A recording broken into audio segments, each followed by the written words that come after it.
The scent of my life was a mixture of burnt coffee and potent disinfectant, a constant olfactory reminder of my reality. It clung to my uniform, a second skin I wore while navigating an endless loop of wiping down tables and refilling condiments for tips that were a losing battle against the rent for my tiny apartment. My feet were a dull, persistent ache inside my worn-out shoes, a rhythm as steady as the buzz from the flickering fluorescent lights above. Just 2 more hours, 120 minutes until the trudge home, where I'd count the crumpled bills from my apron and face the eviction notice on my counter, its sharp edges a screaming, silent judgment. Tonight, my son Leo was with a neighbor, a kindness that felt less like a gift and more like another debt I could never hope to settle. The sheer weight of my existence was a physical pressure on my shoulders, making each breath a conscious effort. My world was a bleak canvas, painted with grease and anxiety. The bell on the door sang a cheerful, jarring note in the heavy silence of the late-night diner. I didn't bother to look up from the stubborn ketchup stain I was battling. It was probably another trucker needing coffee strong enough to dissolve rust. But the footsteps approaching the counter were different. They lacked the heavy, scuffing sound of work boots, replaced by the quiet, assured click of expensive leather on cheap linoleum. When I finally raised my head, the air hitched in my lungs.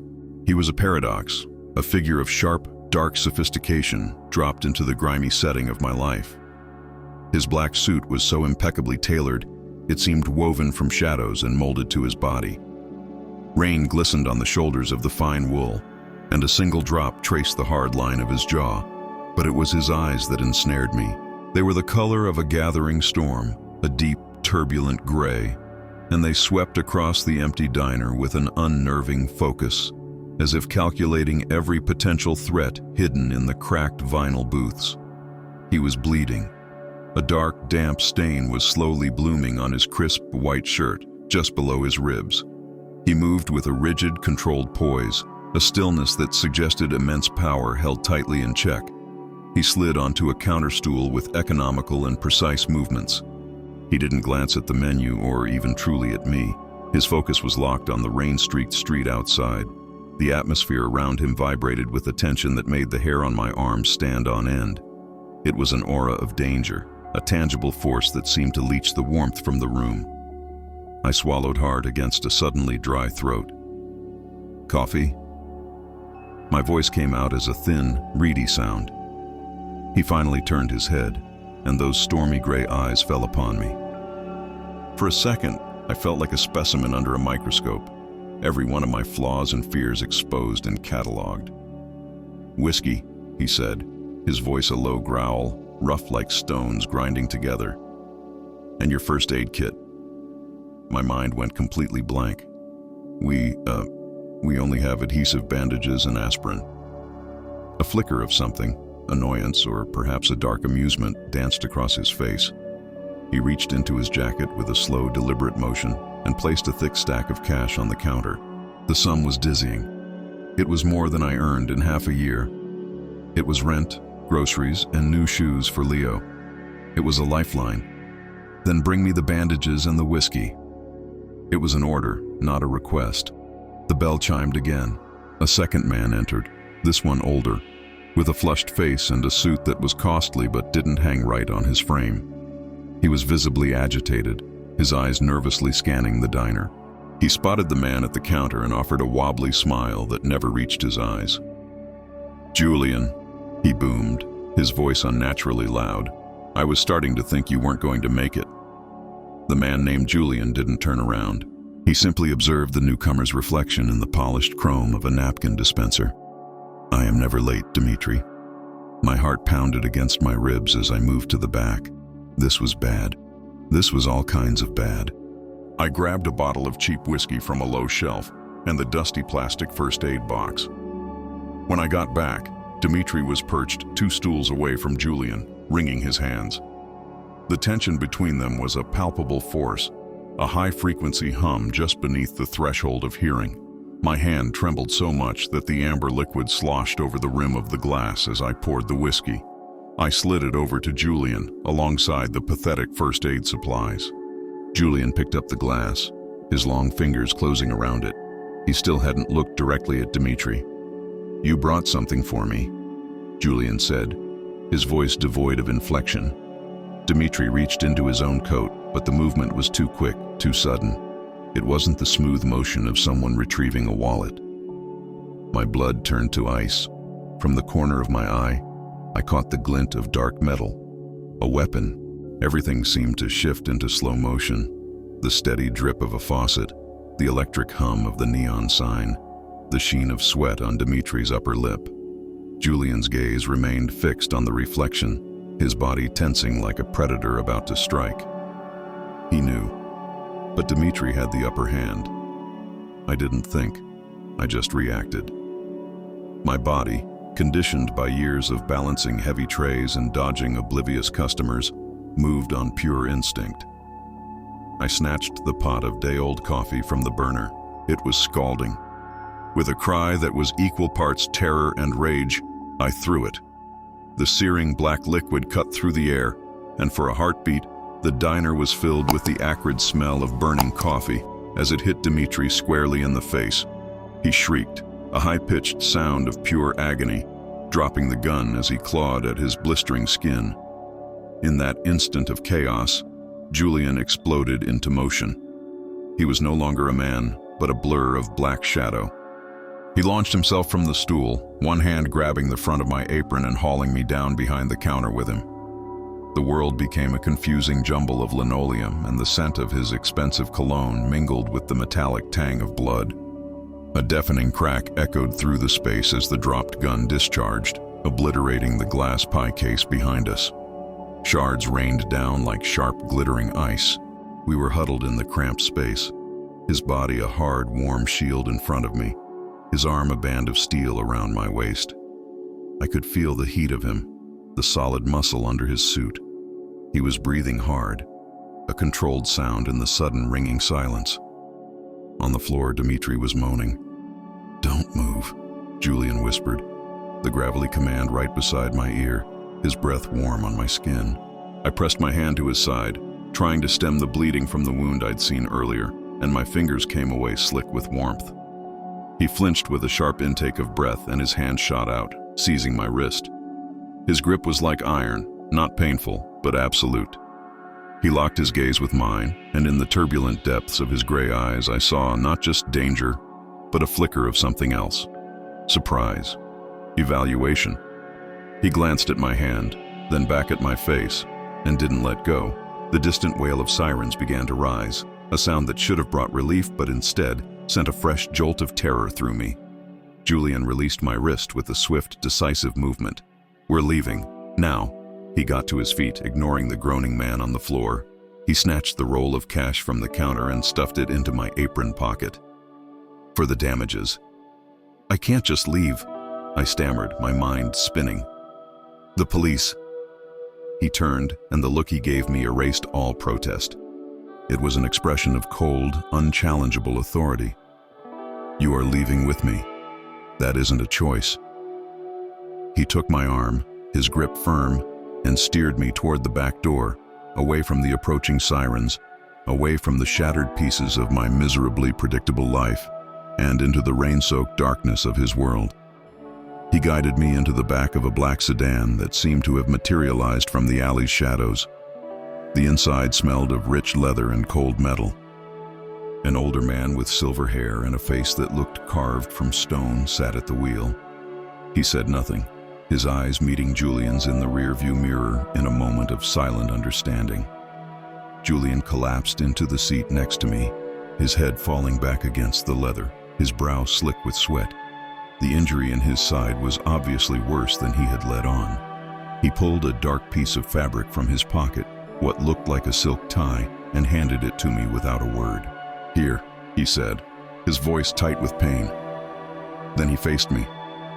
"Blindfold yourself." My hands shook as I tied the silk over my eyes. Plunged into darkness, my other senses sharpened.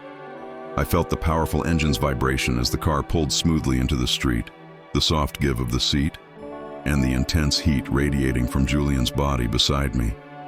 He was too close, his presence consuming the small space. I could hear his labored breathing, each inhale a sharp, painful catch. Deprived of sight, the full weight of my situation crashed down on me. I had aided a man who was the target of an assassination attempt. I was in a getaway car. My son was at my neighbor's, expecting me home in the morning. Sharp, cold panic clawed at my throat. We drove for what felt like an eternity on a smooth, fast road I assumed was a highway. Finally, the crunch of gravel under the tires signaled our arrival. The driver's door opened and closed. A moment later, my own door was opened. A large, gentle hand covered mine. "Mr. Thorne requires your help, miss," a calm, deep voice said. It was the driver. He helped me from the car, my legs feeling like jelly.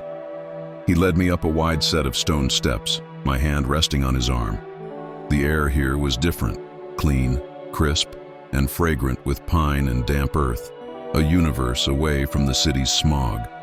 When he finally removed the blindfold, I blinked against a soft, warm glow. I was in a foyer larger than my entire apartment. Polished marble floors reflected a crystal chandelier that dripped with glittering teardrops of light. A grand staircase swept upward into darkness. It was a place of immense wealth and silent, imposing style. It was stunning, but it felt cold, sterile, like a museum. Julian was leaning against a wall, his face ashen, a hand pressed tightly to his side. The older man, who I now understood was Marcus, was at his side, his expression carved with worry. "Take her to the guest suite, Marcus," Julian ordered, his voice strained. "Then get the kit. She knows what to do." He looked at me, his gray eyes dark with a mix of pain and something I couldn't decipher. "You will fix this." It wasn't a question. It was a declaration, a transfer of responsibility I was powerless to refuse. The guest suite was more luxurious than any hotel I'd ever seen in a magazine, with a massive bed piled high with silk pillows and an attached bathroom of marble and chrome. But it felt like a cage, a beautiful gilded prison. Marcus returned a few minutes later with a professional-looking medical kit. He laid it open on the bed, revealing sutures, antiseptics, and sterile dressings. He looked at me, his eyes surprisingly gentle. "He's stubborn. Refuses to see any doctor we don't own. The bullet only grazed him, but it needs to be cleaned and stitched properly. He saw how you reacted in the diner. He trusts you." "I'm a waitress," I said, my voice a mere whisper. "I don't know how to do this." "You know how to maintain a steady hand under pressure," Marcus replied, his voice calm and reassuring. "That is what's important now. His life, and by extension your own, might depend on it." The veiled threat hung in the air, a stark counterpoint to his gentle demeanor. Julian was in the adjoining room, stripped to the waist, sitting on the edge of another enormous bed. The wound was an angry, raw tear along the hard muscle of his side. The sight of his bare torso, a landscape of sculpted muscle and faint old scars, made my mouth go dry. This was a man whose body was a map of a violent life. The power I had sensed in the diner was now fully visible, a raw physical presence that was both terrifying and mesmerizing. Taking a deep breath, I pushed aside my fear, summoning the focus I normally reserved for a chaotic dinner rush. I was no longer a terrified woman. I was a person with a task. My hands were surprisingly steady as I cleaned the wound. He sat perfectly still, his jaw clenched, but he never made a sound, not even a hiss of pain when the antiseptic stung his raw flesh. I worked in silence, the only sounds the clink of my instruments and the rhythm of our breathing. His proximity was overpowering. I could smell the faint, clean scent of his skin and feel the heat from his body. His vulnerability was a stark, shocking thing. This powerful, dangerous man was now reliant on me, on my clumsy, untrained hands. It created an intimacy more profound than anything I had ever known. As I began to close the wound with clumsy but functional stitches, he finally spoke, his voice a low murmur. "Your name?" "Clara," I answered, not looking up. "Clara," he repeated, as if testing the sound of it. "You are not afraid." In the diner, I was terrified, I admitted, tying off the final stitch. "But you can be terrified and still do what has to be done." I started to bandage the wound, my fingers brushing against his warm skin. He didn't flinch away. "Dmitri was selling information to a rival," he said. his voice flat and emotionless. He arranged a meeting in a public place, assuming I would be unprepared. He was mistaken. He looked at me then, his gray eyes intense. "They saw your face, Clara. The men waiting outside for him. You're a witness, a loose end. You can't go back to your old life. Not anymore." The finality of his statement struck me like a physical blow. The eviction notice, the endless shifts, the constant worry. It all seemed like a distant memory from someone else's life. He was right. That world was gone, shattered like the pie case in the diner. "My son," I whispered, the words choking me. "Leo, he's with my neighbor." "He is safe," Julian said, with absolute certainty in his voice. "Marcus is arranging for him to be brought here, along with your belongings. You will both be safe here." A few days later, Marcus sat with me in a sun-drenched conservatory filled with orchids. Julian was resting, and a profound silence had settled over the house. Marcus handed me a tablet displaying a detailed file. My file. It contained everything. My birth certificate, my credit score, my pitiful bank statements, my work history, and even a picture of Leo's father, who had left before he was born. My entire existence condensed into cold, hard data. A wave of violation washed over me, quickly followed by a strange sense of resignation. "We had to know who you were," Marcus explained gently. "We had to determine if you were a threat or a liability. Mr. Thorne leaves nothing to chance." He paused, his gaze thoughtful. "He was not prepared for you, Clara, for your courage." He proceeded to tell me about Julian's past, a brutal history of betrayal and loss that had shaped him into the ruthless man he was today. He explained the war Julian was waging against the Vulov family, the people Dmitri had sold him out to, a war I was now trapped in. That evening, Julian found me in the library, a massive two-story room lined with thousands of books. He had a strategy. The Vulovs believed I was his weakness, an innocent waitress he had foolishly gotten involved with. They would be watching me, waiting for a chance to use me to get to him. "They believe you are my lover," he said, his voice neutral as he stood before the fireplace, the flames casting shadows across his face. "We will use that." The plan was terrifyingly simple. I was to call my old landlord, Mr. Henderson, to say I was okay and to arrange to pay my back rent. The call would be made from a burner phone, but Julian's people were certain the Vulov's surveillance was so complete they would intercept it. They would think I was making a secret call, trying to hold on to my old life. They would see it as their chance to grab me and use me as leverage. "Marcus and his men will be everywhere," Julian assured me, seeing the fear in my eyes. "You will not be in any actual danger." He stepped closer, the sheer force of his presence making it difficult to breathe. He reached out and brushed a stray strand of hair from my face, his fingers barely grazing my cheek. The contact was electric, a jolt of heat that shot through me. "I will not let them harm you." The next day I made the call. My voice shook as I spoke to my grumbling landlord, the mundane conversation about late fees and plumbing feeling completely surreal. I followed the script exactly, arranging to have the money dropped off at a designated spot. Then I waited. The hours crawled by with agonizing slowness. I paced the length of the marble foyer, the silence of the mansion pressing down on me. Julian was gone, as were Marcus and most of the security team. The house felt vacant, as if it were holding its breath. He returned near dawn. I heard the car on the gravel and ran to the door, my heart pounding. He walked in alone, his suit rumpled, his face etched with exhaustion. A fresh bruise colored his cheekbone and his knuckles were scraped raw, but he was alive. He had won. The external threat was neutralized. The Vulovs were no longer a problem. He stopped in front of me, the space between us charged with unspoken words.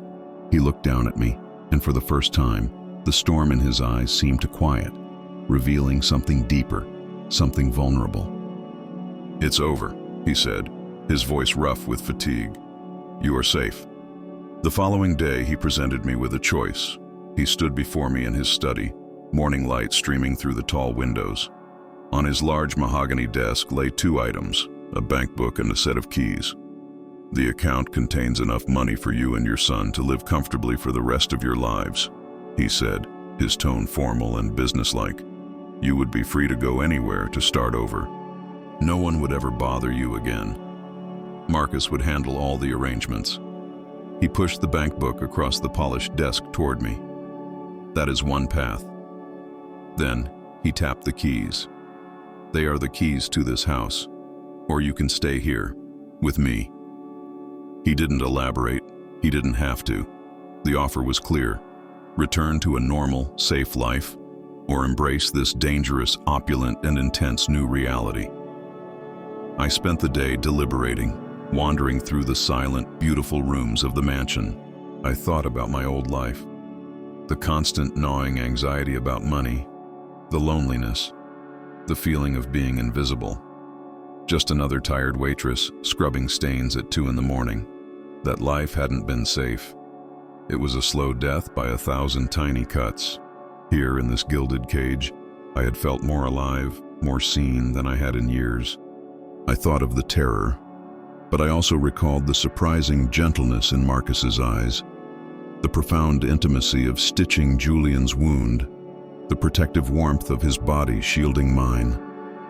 I thought of the look in his eyes when he returned, weary but triumphant, and the way he had said my name.